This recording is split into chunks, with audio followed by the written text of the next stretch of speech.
प्रणम्य परमात्मानं सिद्धं त्रैलोक्यवन्दितं स्वाभाविक चिदानन्द स्वरूपं निर्मलाव्ययं शुद्ध जीवादिद्रव्याणां देशिकं च जिनेश्वरं द्रव्यसङ्ग्रहसूत्राणां वृत्तिं वक्षे समासतः जीवं जीवं दवं जिणवरवसहेण जेणनेतिघ्नं देवीन्द्रविन्दवन्दं वन्दे तं सर्वदा शिरसा करे जीव अजीव जिनवर वृषभ ने लोक में वे वंद्य सुरपति वृंद से वंदन करूं कर जोड़ में।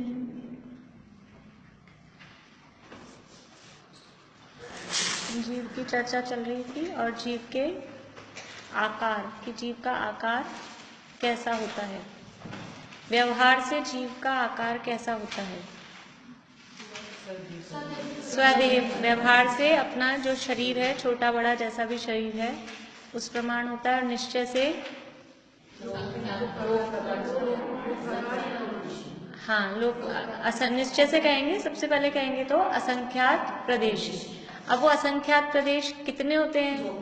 वो लोक प्रमाण, मतलब कल जैसे अपने अलौकिक गणित की बात चल रही थी ना कि मीटर, 1 मीटर में कितने लीटर होते हैं, कि 1 लीटर में कितने मीटर होते हैं। ऐसे ही कितने से बड़ा कोई, एक पुरानी कोई कहानी आती है कि कोई एक बहुत बड़ा गणितज्ञ था और उसको बहुत अभिमान था कि मैं बहुत बड़ा मैथमेटिशियन हूँ। तो किसी ने कहा कि वो मुनिराज हैं, उनको बहुत अच्छी हमारे गणित ये आती है। तो उसने कहा मेरे आगे कुछ नहीं है, मेरे जैसी किसी को नहीं आती। तो लोगों ने कहा होगा मुनिराज को, और फिर कहा कि वो आपके पास आएगा तो आप देख लेना, कर लेना उससे चर्चा। तो वो आया, पहले अपने अपने बखान करता रहा सारा।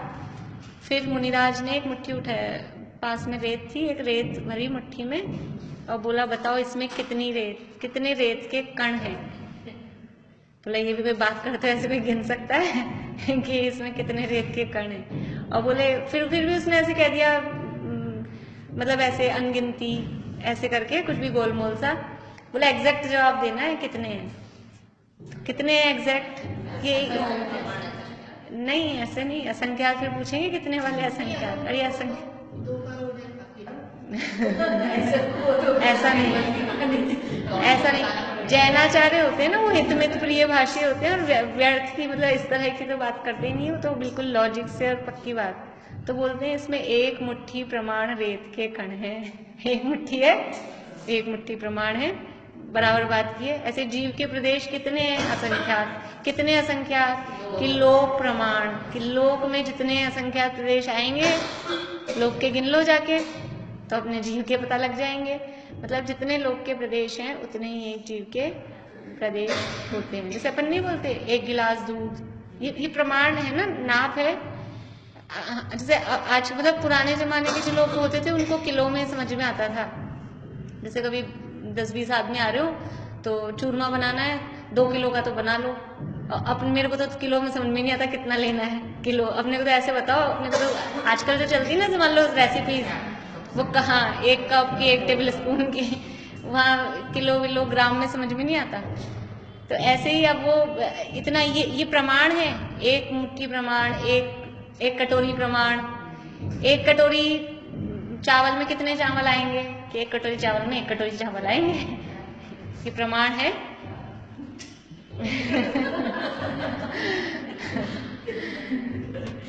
तो यहाँ अपनी बात चल रही थी, ये जो जीव स्वदेह प्रमाण रहता है, वो स्वदेह प्रमाण रहने का कारण क्या है? वो देह प्रमाण क्यों रहता है? संकोच विस्तार के कारण और असमुद्घात के कारण। क्योंकि जब समुद्घात होता है तो वो देह प्रमाण नहीं रह पाता। तो संकोच विस्तार के कारण और असमुद्घात के कारण ये देह प्रमाण रहता है। हाँ, शरीर में आसक्ति के कारण तो अब ये जो संकोच विस्तार कौन से कर्म के उदय से होता है? ये शरीर नाम कर्म। और शरीर नाम कर्म क्यों बंधा? शरीर में आसक्ति है। शरीर में आसक्ति ही मूल है, जिसका ऐसी जो परिग्रह चार संज्ञाएं, आहार, भय, मैथुन और परिग्रह, चार संज्ञाएं और राग आदि भावों में आसक्ति रही, इसके कारण वो शरीर नाम कर्म बंधता है।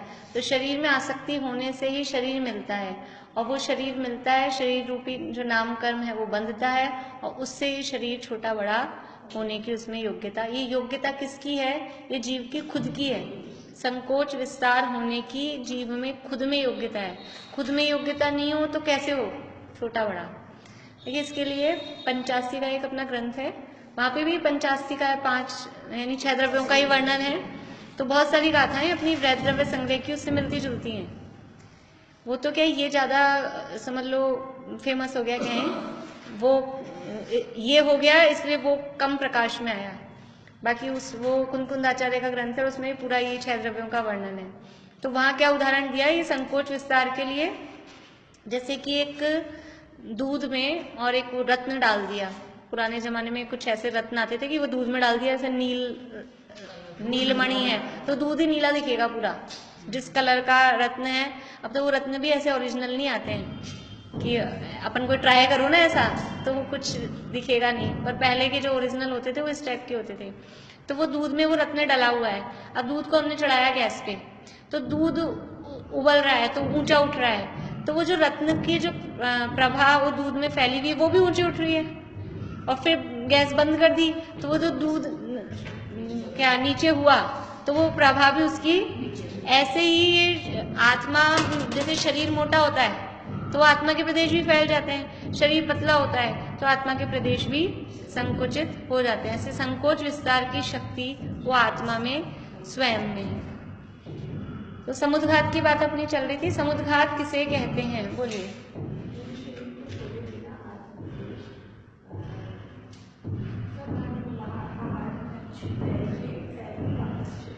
हाँ, आत्म प्रदेशों का बाहर फैल जाना और तेजस कारमान रूप उत्तर शरीर के साथ में, मूल शरीर को तो छोड़कर, लेकिन तेजस कारमान रूप उत्तर शरीर के साथ में आत्मा के प्रदेशों का बाहर फैल जाना वो कहलाता है समुद्घात।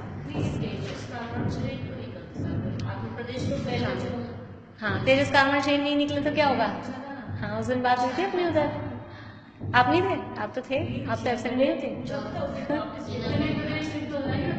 वो जितने प्रदेश बिना तेजस का आरवान के निकल गए उतने प्रदेश तो मुक्त हो गए, वो निरावरण हो गए ना, कर्मों का आवरण ही नहीं रहा उनपे।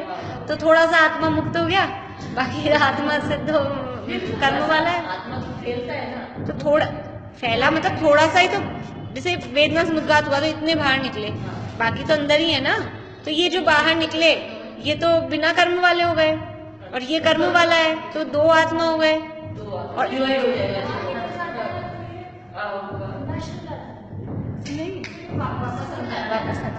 समुद्घात जो भी होते हैं सभी 6 समुद्घातों का टाइम मैक्सिमम टाइम अंतर्मुहूर्त है।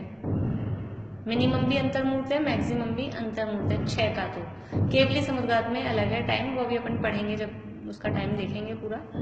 बाकी चाहे वैक्रियक समुद्घात हो, चाहे वेदना हो, चाहे आहारक हो, चाहे मारणांतिक हो, चाहे कषाय समुद्घात हो, अंतर्मुहूर्त से ज्यादा वो बाहर रहेंगे नहीं, बाहर फैले और अंतर्मुहूर्त में वापस मूल शरीर में आ जाते हैं। इसीलिए कहा है असमुद्घात हो, कि समुद्घात के बिना वो मूल शरीर प्रमाण ही रहता है। वो समुद्घात तो अंतर्मुहूर्त के लिए हुआ है, उसके बाद तो मूल शरीर जितना है उतना ही छोटा बड़ा सिकुड़ के फैल के उसी हिसाब से रहता है। इसलिए यहाँ पे जीव का आकार ही बदला। वेदनीय कर्म बाहर नहीं आते हैं, कर्म नहीं बाहर आते हैं अकेले। हाँ हाँ, ऐसा समझो। नहीं, वो बस कम हो गई, ठीक हो गई ना, फिर वो ठीक करने के मतलब उस निमित्त से बाहर निकले और वो ठीक हो गई, अंदर वापस आएंगे तो ऐसा नहीं होगा, फिर तो फायदा ही क्या होगा मतलब। हाँ, कर्म तो जो हर समय जो बंध रहे हैं फिर रहे हैं वो तो प्रोसेस चालू है ही। वो तो जैसा नॉर्मल है वैसा है ही, पर वो तो जिस काम के लिए मतलब जिस निमित्त से बाहर निकले उसमें कुछ फर्क पड़ के वो वापस से अंदर हो जाए। तो अपनी बात कल तेजस समुद्घात की हुई और आहारक। तेजस समुद्घात दो प्रकार का, एक शुभ तेजस और एक अशुभ तेजस, और एक है आहारक समुद्घात। तो तीनों में हमने कंपैरेटिव स्टडी देखी थी, तीनों का प्रयोजन बोलिए, तीनों का प्रयोजन बोलिए मीता भाभी। अशुभ एक एक बोल दीजिए। आहारक समुद्घात का प्रयोजन उसमें भी जैसे कुछ संशय हो या किसी कुछ पूछना हो तो, या प्रयोजन कहेंगे नहीं, प्रयोजन कहेंगे आहारक समुद्घात का प्रयोजन कहेंगे संयम की रक्षा, ये उसका प्रयोजन है। और जो शंका समाधान और तीर्थ वंदना वाली जो बात है वो कहलाएगा उसका निमित्त, वो निमित्त में आएगा। ठीक कर लेना। प्रयोजन मतलब, प्रयोजन का मतलब है कि वो संयम की रक्षा करना चाहते हैं, क्योंकि वो उठ के जाएंगे, उनको शंका हुई कोई पद और पदार्थ के संबंध में कोई बात पूछनी है, तो वो चल के जाएंगे इतनी दूर, तो जीवों की विराधना होगी, चौमासे का समय, इतनी दूर चल के जाएंगे, जीवों की विराधना होगी, तो संयम का पालन नहीं होगा। या कहीं उनको वंदना का भाव है, भाव भी तीव्र है, लेकिन ये सोचने जाएंगे तो जीवों की हिंसा होगी। दोनों बातें बराबर लेवल पे जोड़ दे रही हैं, जाने की भावना भी हो रही है, लेकिन ये भी लग रहा है। तो वो जो हम जाके पूछ के फिर वो क्या होगा? वो आहारक समुद्घात से गए ना। प्रयोजन तो ये वो निमित्त, शंका निमित्त किस लिए बना है आहारक शरीर की? शंका के निवारण के लिए, कि तीर्थ वंदना के लिए, ये निमित्त हो गए, वो प्रयोजन। मैंने इसीलिए खुद ने बता दिया कि उसमें थोड़ा करना। हाँ, शंका के निवारण के लिए या तीर्थ वंदना के लिए, इसमें एक ही दिया है शायद अपने, शंका का निवारण ही दिया है ना इसमें, पद और पदार्थ में संशय। बाकी तीर्थ वंदना का भी भाव कभी आ जाए। प्रयोजन एक ही है, संयम की सुरक्षा, ये प्रयोजन है उसका। प्रयोजन मतलब है, जैसे इसमें अपने को समझ में आएगा शुभ तेजस और अशुभ तेजस में प्रयोजन क्या है। शुभ तेजस का अशुभ में तो वो निमित्त बोल रहे हो ना, प्रयोजन क्या होगा? जिस पे क्रोध आया उसको भस्म करना। क्रोध, जिस वस्तु पर क्रोध आया है, जिस व्यक्ति या वस्तु पर, उस व्यक्ति या वस्तु को भस्म करना, ये उसका प्रयोजन है। और शुभ तेजस का प्रयोजन क्या है? करुणा के भाव से रक्षा करना। वो निमित्त है, करुणा और क्रोध तो है निमित्त, और प्रयोजन ये है रोग महामारी दूर करना, ये प्रयोजन है उसका। प्रयोजन को तो प्रयोजन ही बोलते हैं, प्रयोजन को क्या बोलेंगे? कारण समझ लो। हाँ,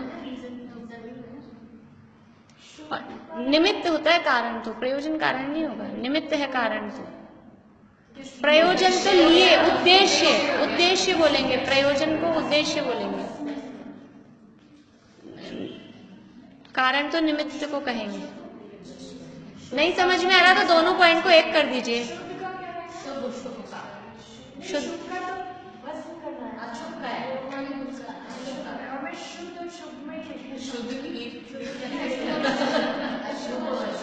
बीच बीच में एब्सेंट हो जाने से ऐसा हो जाता है।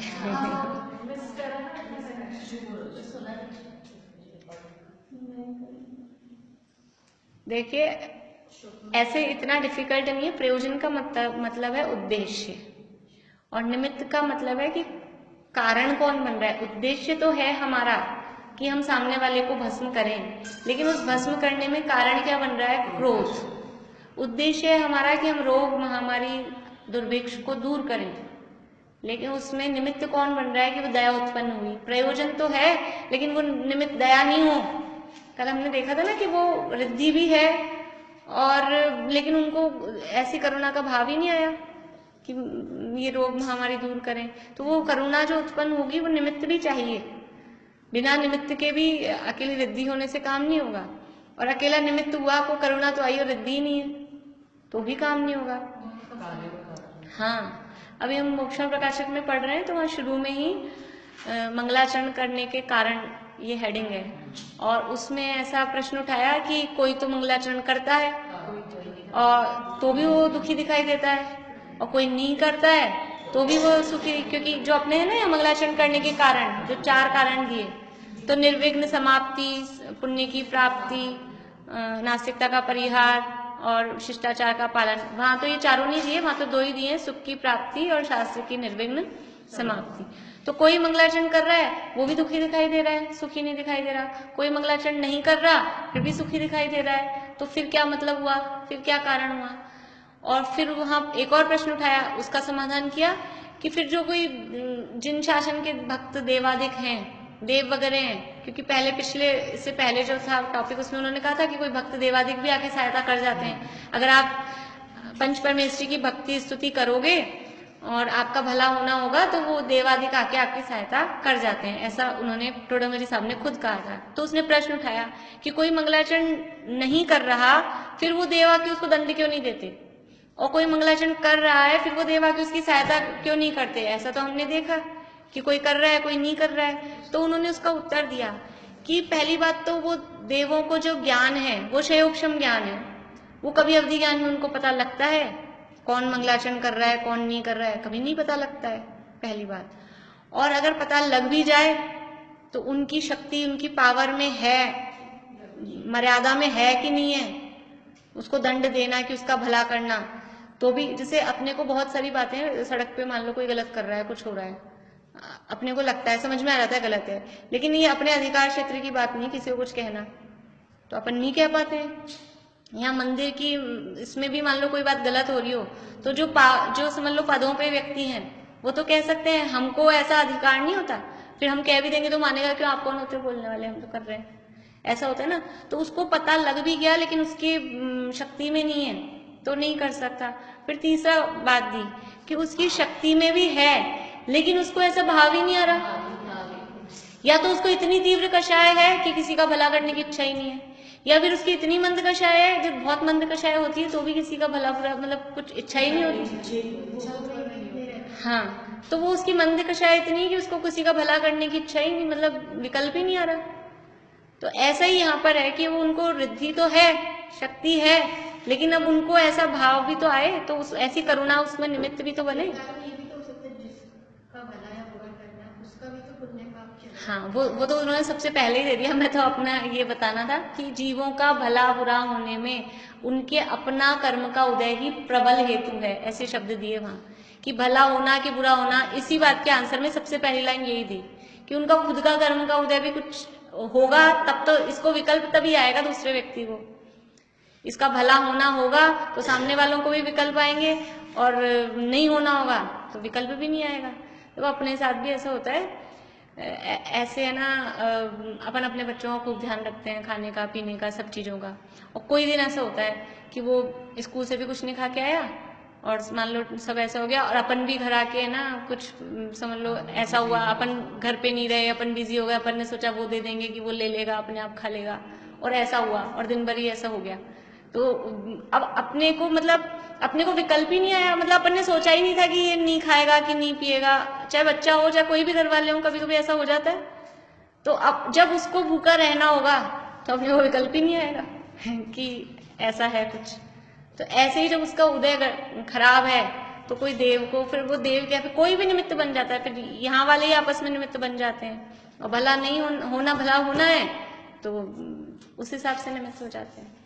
तो ऐसे यहाँ पर उनको ये निमित्त कौन बन रहा है कि जिनका बुरा होना है उसमें इन मुनिराज को क्रोध का निमित्त बनेगा, जिनका भला होना है तो उसमें इन मुनिराज की करुणा निमित्त बनेगी, और उन मुनिराज को कुछ शंका वगैरह है, मतलब तो ये शंका का निवारण, और वो आहारक में ये निमित्त है कि शंका के निवारण के लिए जा रहा है निमित्त, या फिर तीर्थ वंदना के निमित्त से जा रहा है, वो कहलाएगा उसमें निमित्त। और प्रयोजन उनका क्या है, आहारक शरीर क्यों बनाते हैं, उसका उद्देश्य क्या है, इस संयम की सुरक्षा, क्योंकि इस औदारिक शरीर से जाएंगे तो जीवों की विराधना ज्यादा होगी, और आहारक शरीर से नहीं होगी जीवों की विराधना, इतनी दूर विदेश क्षेत्र जाएगा एक हाथ का पुतला। हाँ, त्रस नहीं, वो आहारक शरीर कैसा होता है, उसमें अपन ने सूत्र पढ़ा, शुभम विशुद्धम अव्याघाती, वो व्याघात से रहित है, वो ना खुद बाधित होता है ना दूसरों को बाधा पहुंचाता है।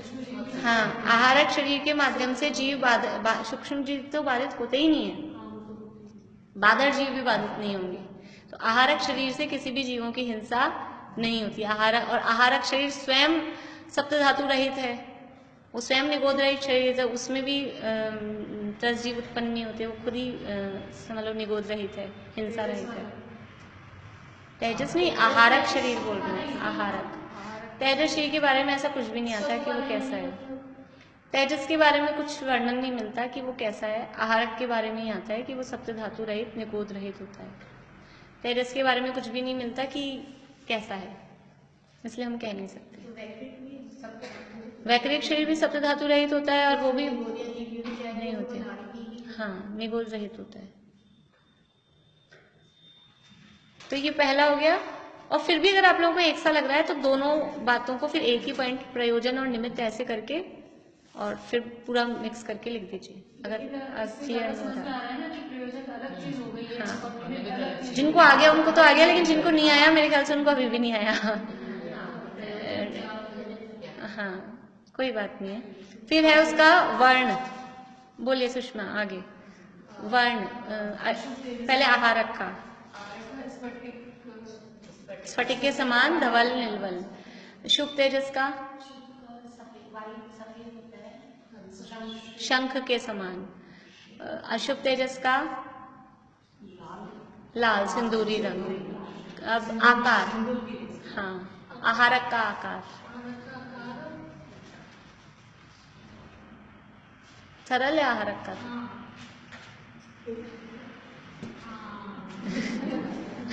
बोलिए बोलिए बोलिए। एक हाथ प्रमाण और पुरुषाकार। शुभ तेजस का शुभ शुभ शुभ तेजस, शुभ नहीं, शुभ आकार होता है या फिर हंस का आकार होता है। अब साइज बताना है, साइज। हाँ, पहले आहारक का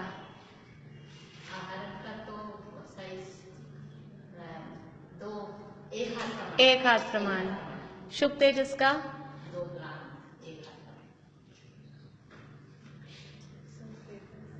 12 योजन, 12/9 बोल सकते हैं या 12 भी बोल सकते हैं। और अशुभ का भी वही। और अब क्या है, रह गया पॉइंट फल। बोलिए भाभी, अंत क्या होता है आहारक का?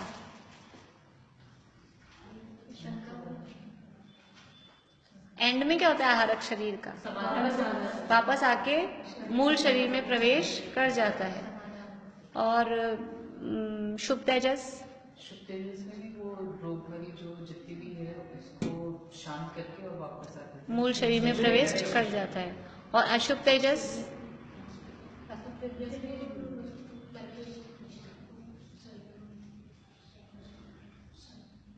ये तो मेरे ख्याल से याद करने की जरूरत नहीं थी, ये चीजें तो याद अपने आप ही। तो सबको नष्ट करके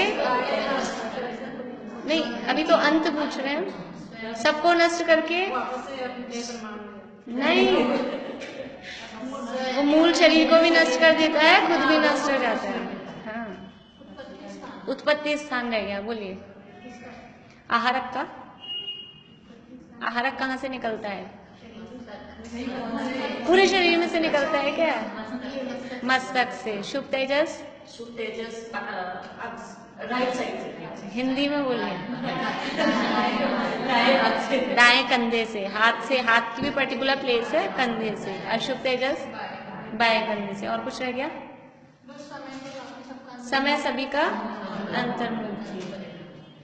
कल एक बात और बताई थी, जैसे वो तो नरक जाएंगे शुभ वाले, शुभ वाले फिर बाद में जैसे भी हो, अब उस समय तो वो रहे, फिर बाद में अगर वो श्रेणी वगैरह चढ़ लें तो मोक्ष भी जा सकते हैं। उनका ऐसा कुछ नहीं है। आहारक वालों का भी ऐसा कुछ भी नहीं है, क्योंकि वो तो क्योंकि खुद भस्म हो गए तो मरण ही हो गया ना, तो मरण के बाद उनकी गति बता दी।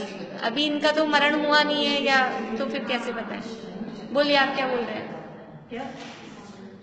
नीलम भाभी क्या पूछ रहे हैं? मैं आकार में एक तो आपने बोला कि बुलाओ क्या कहा ऐसे बताना, और जो साइज के लिए क्या है? साइज के लिए अवगाहना बोलेंगे शब्द। साइज का शब्द नहीं लिखा है मैंने अलग से। वो आकार में मैंने दोनों लिख दिए। आकार में दोनों कर दिए तो अलग पॉइंट जरूरत नहीं है। हाँ, आकार में दोनों कर दिए तो फिर जरूरत नहीं तो उसको बोलेंगे कि अवगाहना कितनी बड़ी है।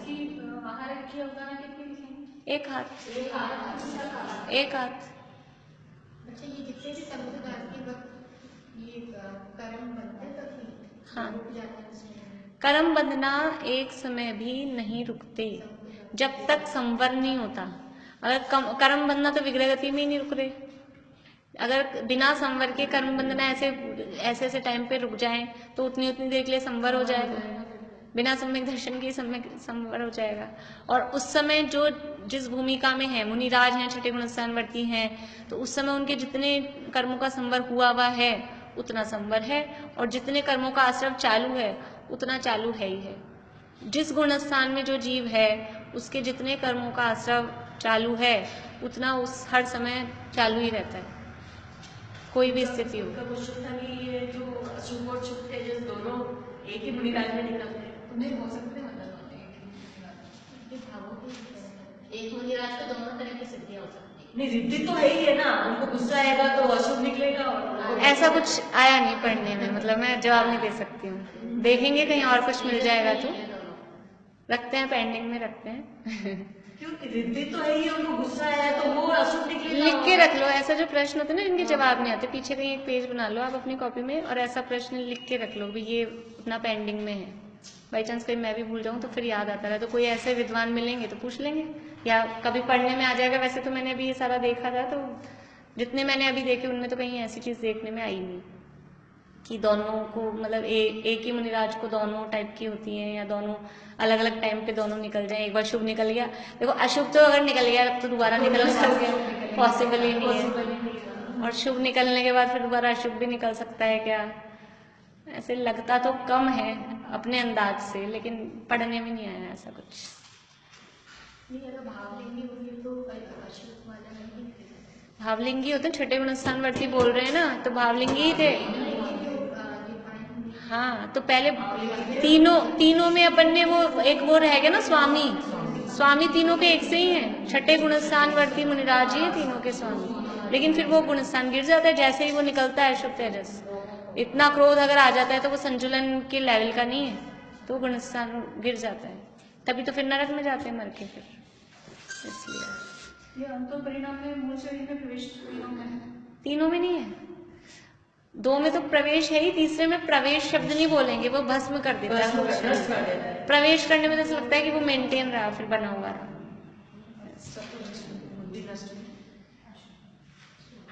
देखिए आगे पढ़ते हैं अपन अब केवली समुद्घात। ये अपना पेज नंबर जो भी आपके पेज नंबर अलग होगा, मेरे इसमें अलग है।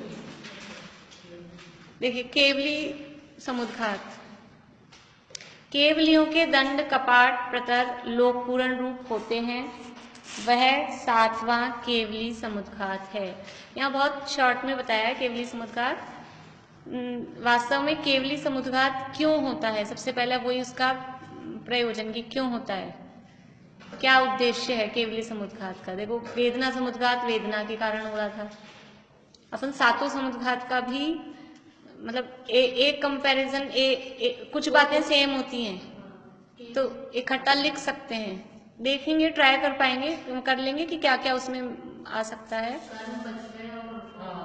पूरा कर देगा। हाँ, कर्म बच गए और क्या खत्म हो गया, आयु बच गई। हाँ तो आयु भी कर्म ही है, आयु कम बची। देखिए कर्म 8 कर्म 4 तो कर्म नष्ट हो ही गए अनंत भगवान के। अब जब वो 14वें गुणस्थान का अंत समय आने वाला है, मतलब 14वें गुणस्थान में वो हैं पहुंचे, और 14वें में नहीं 13वें में ही होता है, ये 13वें में ही होता है। अपन ने वो जो ध्यान का लिखा था ना, शुक्ल ध्यान सूक्ष्म क्रिया प्रतिपाती, तब लिखा था उसके उस ध्यान से पहले केवली समुद्घात के बाद में वो ध्यान होता है, देखना है अब पहले चौथा है नहीं तीसरा, इसी कॉपी में है किसी के?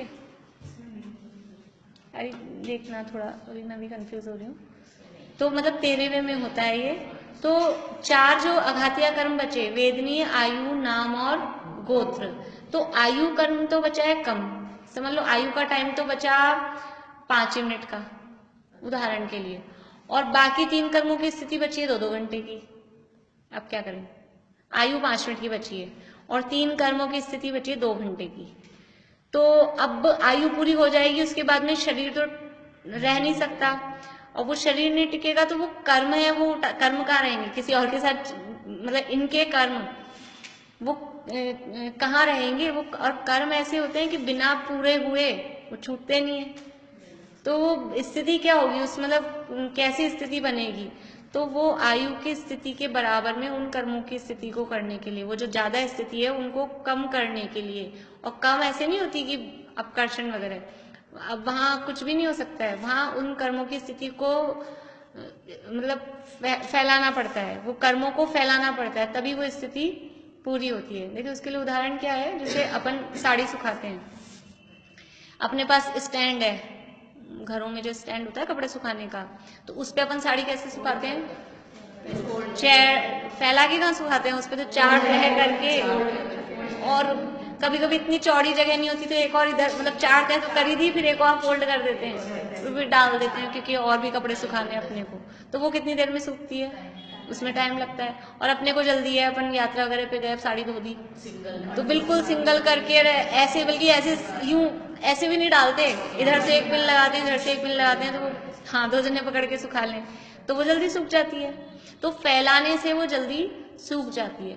तो कर्मों की भी स्थिति को सुखाना है, पूरा करना है, तो ऐसे वो अपने टाइम से पूरा होंगे तो 2 घंटे लगेंगे उनको, तो क्या करते हैं, उनको फैला देते हैं।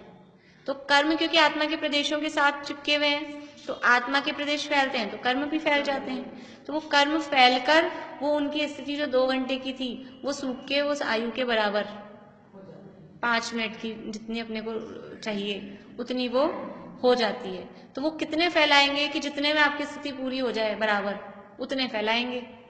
तो इसके 4 स्टेप हैं।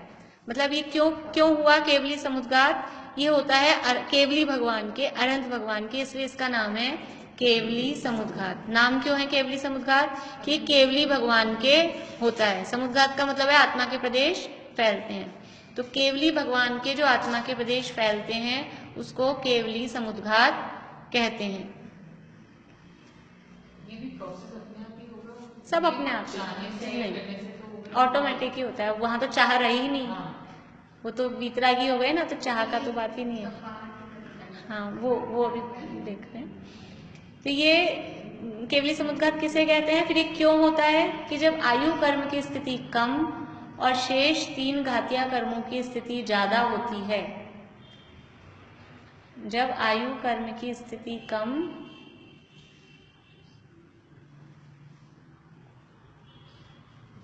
और शेष 3 घातिया कर्मों की स्थिति ज्यादा होती है,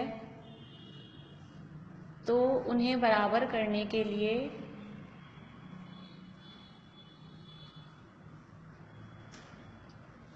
केवली भगवान के यह समुद्घात होता है।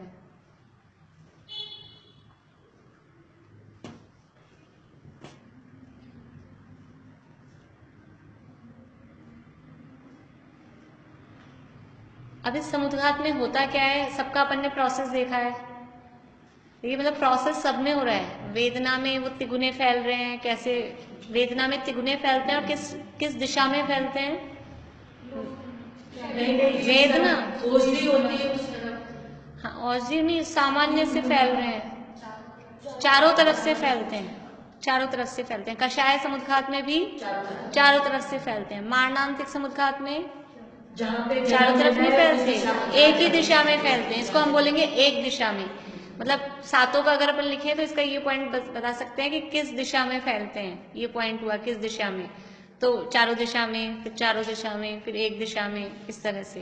तेजस समुद्घात में किधर फैलते हैं, कि वो जहां भस्म करना है या जहां रोक की करना है उस दिशा में 12 योजन तक।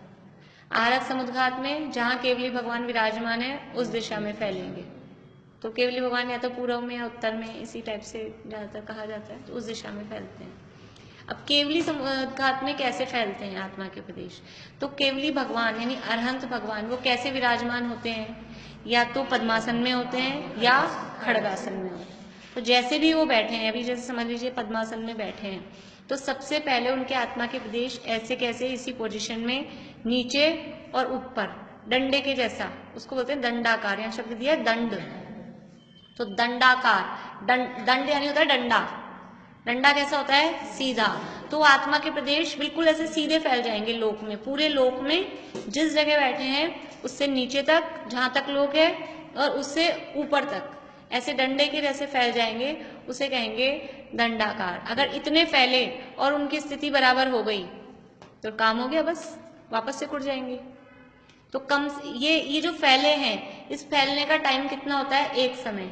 एक समय में हुए दंडाकार, और दंडाकार में अगर उनका काम हो गया तो वापस सिमटेंगे, तो दूसरे समय में मूलाकार। तो मिनिमम टाइम कितना हो गया इसका? 2 समय। केवली समुद्घात का मिनिमम टाइम कितना हो गया? जघन्य काल 2 समय। एक समय में दंडाकार हुए, दूसरे समय में मूल शरीर के आकार हो गए। लेकिन अगर ये एक समय में दंडाकार हुए और उसमें काम नहीं बना, अभी भी स्थिति बराबर नहीं हुई, तो फिर होते हैं कपाटाकार। कपाट बोलते हैं, कपाट किसको बोलते हैं? दरवाजे को। तो जैसे दरवाजा इस तरह से खुलता है यूं, तो ऐसे आत्मा के प्रदेश अभी तो सीधे हुए थे, अब वो सीधे से ऐसे फैल जाएंगे इस तरह से लोक में इस तरह से फैल जाएंगे, उसको बोलेंगे कपाटाकार। तो पहला समय हुआ दंड, दूसरा समय हुआ कपाट। तो ये जब दंडाकार होंगे तो मतलब कपाट हो रहा है, कपाट तब दंडाकार नहीं होगा। दंडाकार कैसे रहेगा? दंड तो फैल गए ना, एक बार वो एक ही चीज चेंज हो गई ना। तो ये है अपने को साड़ी सुखानी है, रुमाल सुखाना है अपने को, तो फैलाना है। तो पहले तो बिल्कुल ऐसे सिकुड़ा हुआ था, तो पहले मैंने फैलाया इतने में ही, ऐसे फैलाने में ही सूख जाए, लेकिन नहीं सूखा, तो फिर मैंने क्या कर दिया? थोड़ा सा खोल दिया, तो ये हो गया कपाटाकार। ठीक है, ये पहला समय। पहले समय से वो वापस अपने वापस नहीं आएंगे। उसी से ये तो मैंने आपको मिनिमम स्थिति बताने के लिए वो मूल में बता दिया था। सब पहले अपन चारों का देख लेते हैं, फिर मिनिमम मैक्सिमम बाद में करेंगे, नहीं आप कंफ्यूज हो गए। पहला समय में ये ऐसे दंडाकार हो गए, सीधे फैल गए डंडे के वैसे।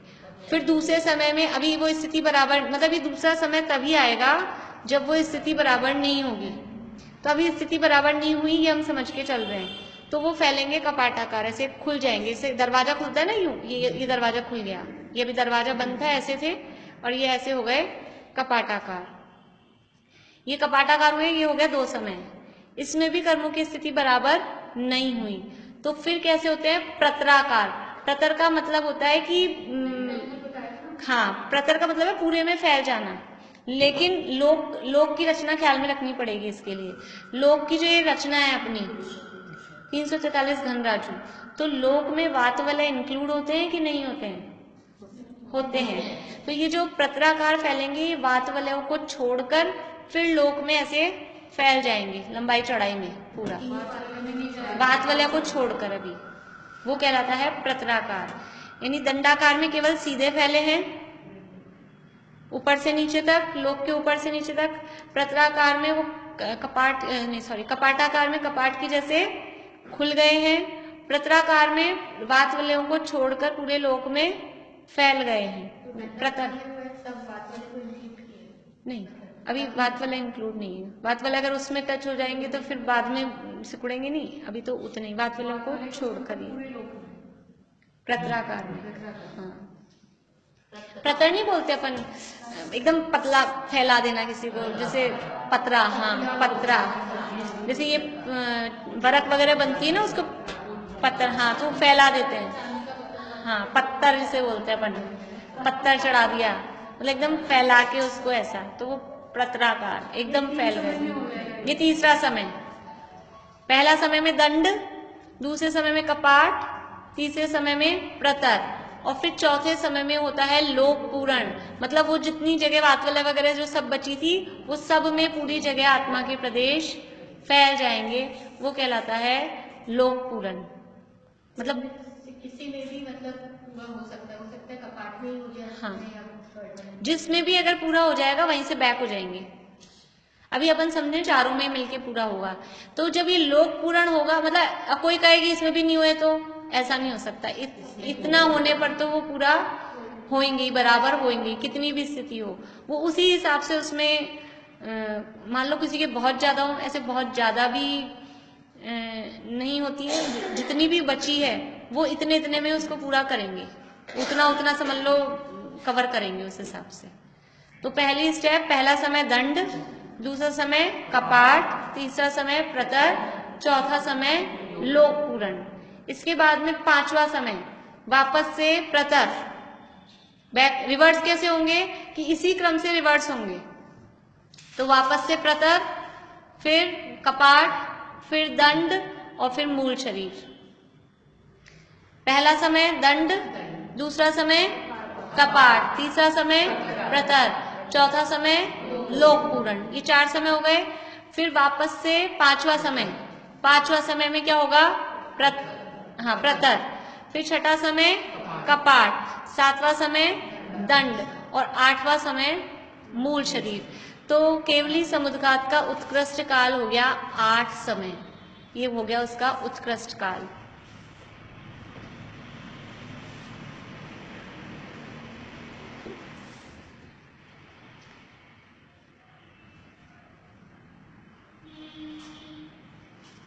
और मिनिमम काल कितना हुआ?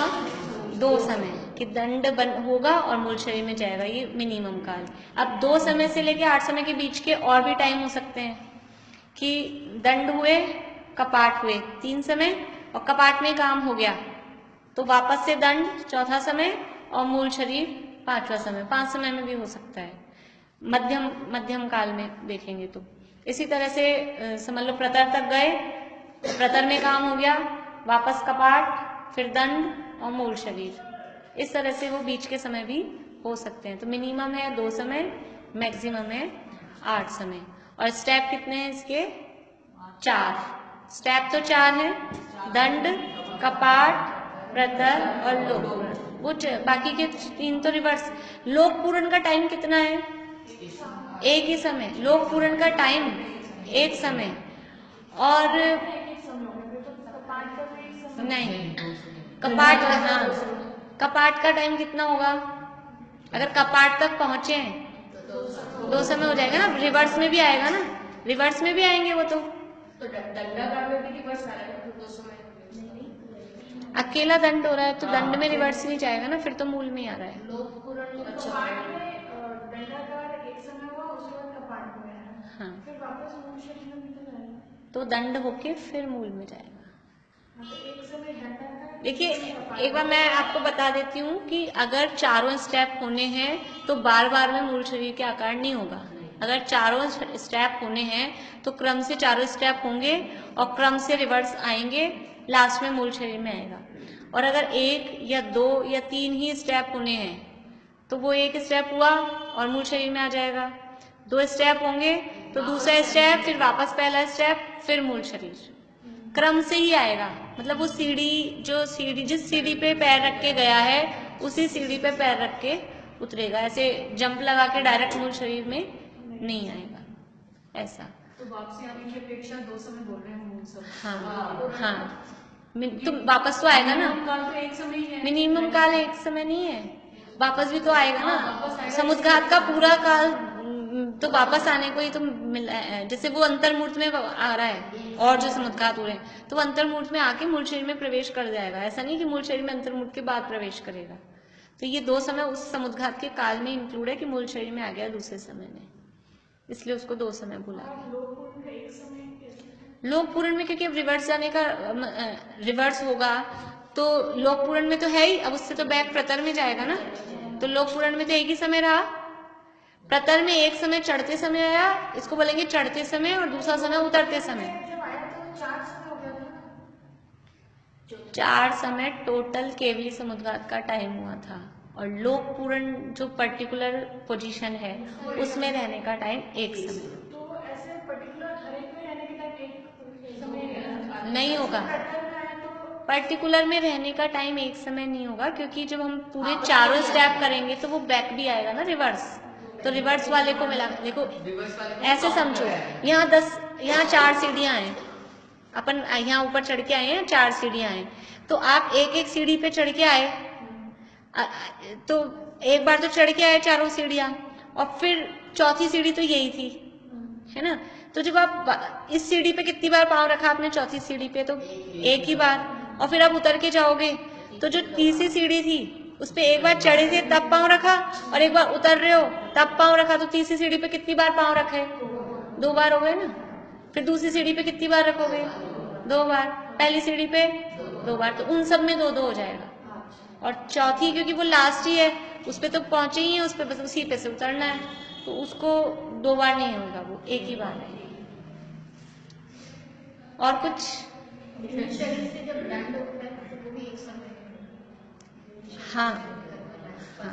पहला समय तो वही है ना, स्टार्ट ही तब हो रहा है कि दंड हो रहा उसी है, टाइम वापस आ रहा है तो वो 2 समय हो गए, उसी में दंडाकार में वापस। उसी टाइम वापस नहीं आएगा ना। एक समय में तो फैला, वो समय पूरा हो गया। अब अगला समय, एक समय मत बोलो, अगले समय में आया तो दूसरा हो गया ना समय, दूसरा हो गया समय। चलिए, तीनों का 2 समय 1 2 वो दंडाकार बन जाएगा। कल करते हैं, बाद में करते हैं, जबकि कल है क्लास अपनी, बाद में करते हैं बात।